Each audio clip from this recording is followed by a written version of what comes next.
जितकं शहर अधिक समृद्ध तितका जास्त कचरा असं सूत्र आहे. पुणे शहराची समृद्धी वाढते आहे आणि पुणे शहराचा कचरा सुद्धा वाढतो आहे. पुण्यात दररोज 1300 ते 1400 टन कचरा निर्माण होतो. या कचऱ्याचं करायचं काय हा महापालिकेसमोरचा प्रश्न आहे. सुप्रीम कोर्टाच्या आदेशाप्रमाणे आता कचरा डंपिंग करण्याला बंदी आहे.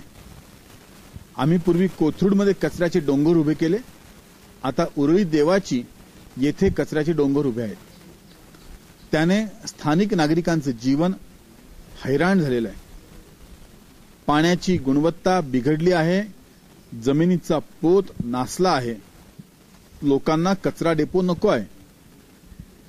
कचऱ्यावरती प्रक्रिया करून त्याचं वेगवेगळ्या खतामध्ये ऊर्जेमध्ये रूपांतर करण्याची आवश्यकता आहे.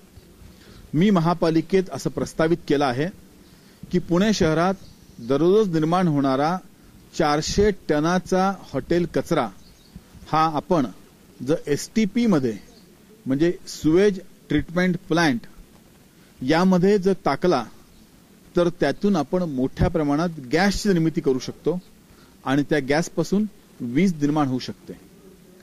त्याचप्रमाणे या हॉटेल वेस्टचा वापर पांढरा कोळसा करण्यासाठी सुद्धा होऊ शकतो. या नव्या नव्या प्रयोगातूनच आपण कचऱ्याचा प्रश्न संपवू शकतो. कचरा गाडून टाकणं, कचरा कुठल्या तरी खाणीत बुजवणं यातून कचऱ्याचा प्रश्न संपणार नाही, तर कचऱ्यावरती प्रोसेस करून ऊर्जा निर्माण करणं, गॅस निर्माण करणं याची आवश्यकता आहे. यासाठी नव्या नव्या अभिनव कल्पनांची गरज आहे आणि त्या कल्पना अंमलात आणण्यासाठी इच्छाशक्तीची आवश्यकता आहे.